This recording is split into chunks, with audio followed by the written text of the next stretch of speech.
उम्मीद यही है कि टीआरई 4.0 में ही इन लोगों को मौका मिलने की संभावना है, क्योंकि इस बिहार सरकार का कोई भरोसा नहीं है। तो इसलिए करके जो भी अभ्यर्थी टीआरई 3.0 में फॉर्म भरे होंगे तो पूरी तरीके से जी जान अपना लगा देना है कि कैसे एक सीट हम अपना कंफर्म कर पाए। आप देखें कि आपके सामने में टीआरई 1.0 का प्रश्न पत्र है, टीआरई 2.0 का प्रश्न पत्र है और टीआरई 3.0 का भी 1 to 5 6 to 8 का क्वेश्चन पेपर आपके पास उपलब्ध है। आप जिससे कि बेहतर तरीके से समझ पाए कि पैटर्न किस हिसाब से रोटेट हो रहा है, किस हिसाब से पैटर्न एग्जाम का है और क्वेश्चन किस तरह से लगातार पूछा जा रहा है।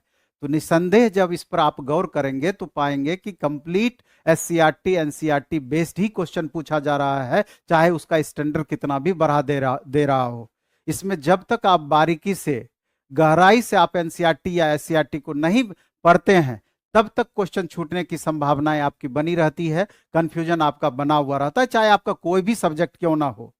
तो उसी में यानी कि एनसीईआरटी एससीईआरटी बेस्ड क्वेश्चंस में अब किस हिसाब से अपना रणनीति बना करके लास्ट मोमेंट में अपने परफॉर्मेंस को बेहतर करेंगे, उस पर निश्चित रूप से विचार करने की जरूरत है। तो इसके दो भाग होंगे अभी जो हम आपसे बात कर रहे हैं। एक तो वो भाग होगा जो आपके लिए हम सजेस्ट करेंगे कि थोड़ा पढ़ाई आपको कैसे कैसे करनी चाहिए। दूसरा वो पार्ट होगा कि अगर वो अपने हिसाब से आप उस ढंग से मैनेज नहीं कर पा रहे हैं तो ट्यूटर की मदद की अगर आपको जरूरत है तो प्लेटफॉर्म बाय नवीन कुमार सिंह में भी क्लासेस अभी उस तरह का छोटी छोटी रिवीजन के लिए टेस्ट वगैरह का प्रावधान किया गया है, जिससे कि और ज्यादा आप इसका बेनिफिट उठा सकते हैं। क्योंकि आपको पता है कि अकेले में आप सेट बनाते हैं और 1000-2000 बच्चों के बीच सेट बनाते हैं, तुलनात्मक रूप से दोनों में अंतर हो जाता है। आप कंपैरेटिवली समझ पाते हैं कि इतने स्टूडेंट के बीच हमारा परफॉर्मेंस क्या है।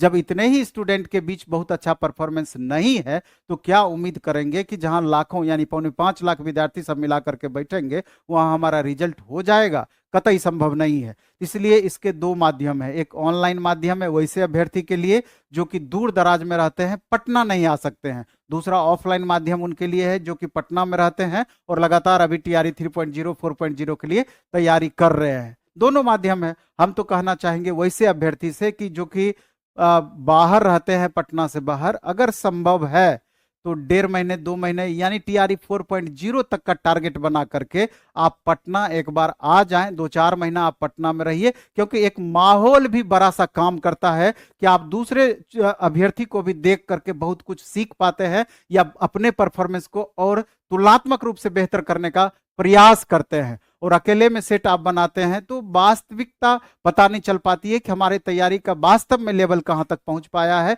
या क्या लेवल है। तो दोनों माध्यम है। अगर हम आर्थिक रूप से सक्षम हैं तो direct bag and baggage Patna आ जाएंगे और यहाँ रहने की व्यवस्था हो जाएगी, कोई दिक्कत नहीं है। और नहीं तो घर पर भी रह करके ये चीज कर सकते हैं। तो इसमें रिवीजन के लिए 2-3 तरह की बातें हैं जिसको हम सबसे पहले आपसे शामिल ये करना चाहते हैं, आपसे हम ये बताना चाहते हैं कि पहला तो हुआ कि सेल्फ स्टडी के माध्यम से कैसे हर चीज को हम बेहतर करेंगे।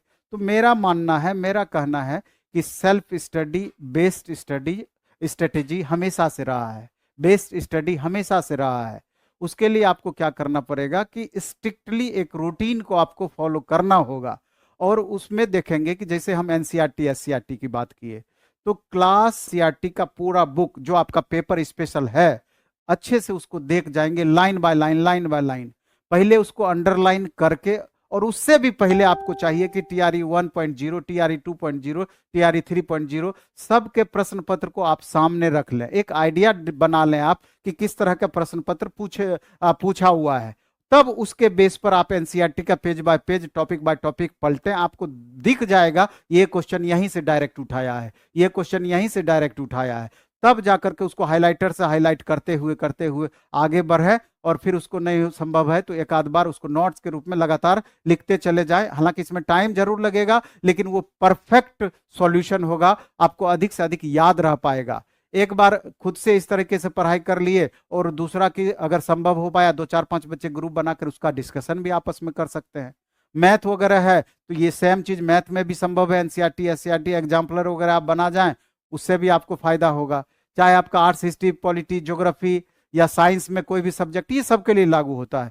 और इसी का दूसरे रूप में अगर हमारे माध्यम से अगर थोड़ा सा इसको कम टाइम में मेंटेन करना चाहते हैं, तो अभी क्या है कि प्रत्येक शनिवार और रविवार को ऑफलाइन और ऑनलाइन माध्यम में हमने फुल सिलेबस का टेस्ट स्टार्ट किया।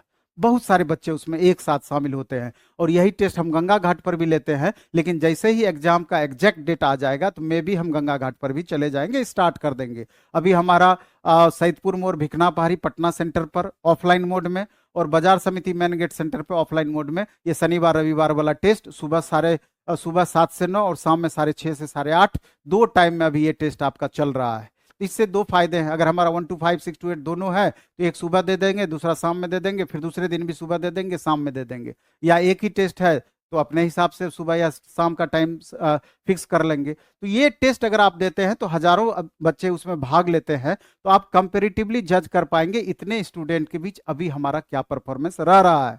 और अभी अगर आप उसमें कमी दिखता है तो इस बीच में उस पर मेहनत करके हम इंप्रूव कर सकते हैं, क्योंकि उसका डिस्कशन भी होता है और पूरी तरीके से पैटर्न के पर बेस्ड टेस्ट होता है, इसका फायदा मिलना ही मिलना है। इसके अलावे एक चीज जो हमने बहुत महत्वपूर्ण अभी स्टार्ट किया है, 40 क्वेश्चन प्रत्येक सब्जेक्ट से रिवीजन के लिए डेली टेस्ट, डेली डिस्कशन। और 40 क्वेश्चन, मान लीजिए हिस्ट्री आपका पेपर है, पॉलिटी आपका पेपर है, तो 40 क्वेश्चन हिस्ट्री से, 40 क्वेश्चन हिस्ट्री में जैसे आप देखे होंगे कि वर्ल्ड हिस्ट्री 50% क्वेश्चन पूछ दिया, तो सब सब्जेक्ट उसमें हर टॉपिक का वेटेज के हिसाब से 40 क्वेश्चन में आपका रहेगा। उसी तरीके से पॉलिटिकल साइंस में भी, उसी तरीके से साइंस में भी, उसी तरीके से मैथ में भी, हिंदी में भी, इंग्लिश में भी, तो ज्योग्राफी में भी, सब सब्जेक्ट का अलग अलग टेस्ट डेली होना है और उसका फिर डिस्कशन होना है। तो ये ऑफलाइन में भी ये टेस्ट होगा, ऑफलाइन हमारे इसी दोनों सेंटर पे होगा। ऑनलाइन के लिए प्लेटफॉर्म बाय नवीन कुमार सिंह ऐप अपना है, ये 40 क्वेश्चन का टेस्ट डेली इस ऐप पर भी आपका चलेगा। ये कल से अपना प्रारंभ हो रहा है और फुल सिलेबस का टेस्ट एक अपना स्पेशल ऐप है, platform online test, platform online test, ये ऐप है। इस पर फुल सिलेबस का टेस्ट 150 क्वेश्चन वाला आपका चलेगा और 40 क्वेश्चन वाला जो चलेगा ये प्लेटफॉर्म बाय नवीन कुमार सिंह ऐप पर, प्लेटफॉर्म बाय नवीन कुमार सिंह। तो ये दोनों ऐप पर ये